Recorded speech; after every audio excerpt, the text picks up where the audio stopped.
Mheshimiwa Ngeno and Mheshimiwa Sudi. That is not the character of leadership. And we were terribly surprised, shocked, and we really didn't expect that to come from them. We know that, for example, Johana Ngeno has not come in any close contact with the Kenyatta family. He is not close, or he has not met even Uhuru Kenyatta, other than being a member of parliament in a long list of MPs.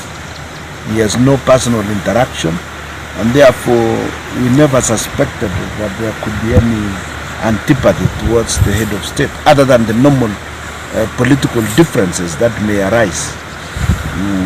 But we were shocked when he went beyond that and even hit at the first family. Mama Ngina Kenyatta was the first lady of this republic in 1963. Highly respected, and she has never participated in public affairs in a manner that can make anyone feel she has overdone anything. So we were terribly shocked when she was tagged. The first president of the Republic of Kenya is respected. We honor him, and we have no issues as a community against Uhuru Kenyatta, against Jomo Kenyatta.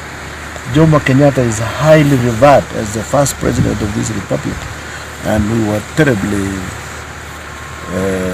shocked, and we felt ashamed that one of our leaders commented on him in bad light. And we have been trying to ask our members of parliament to avoid these abuses, because we have noted these abuses for the last several months, close to a year now. And the first time Sudi did that, when we were burying one of the children of the late Kipsigis, I cautioned them against such utterances, and that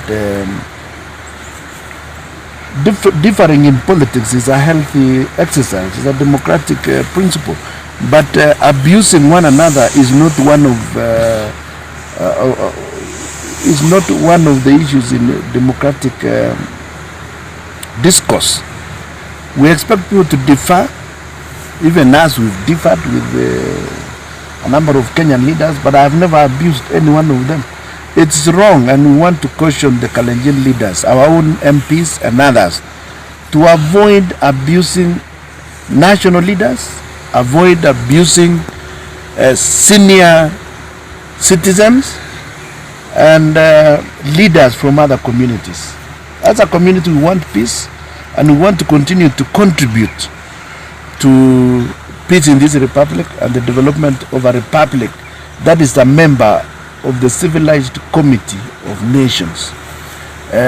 We do not expect to go back to the dark ages when communities used to fight. That is a thing of the past. We are one nation. We now have a president. We will do elections in 2022, and whoever Kenyans will elect in 2022, we expect peace to continue. And that is why we have continued to laud the idea of whoever wins should have a cordial working relationship with the runners-up. We apologize to the family of Uhuru Kenyatta. We specifically apologize to Mama Ngina Kenyatta for these terrible utterances from a member of our society.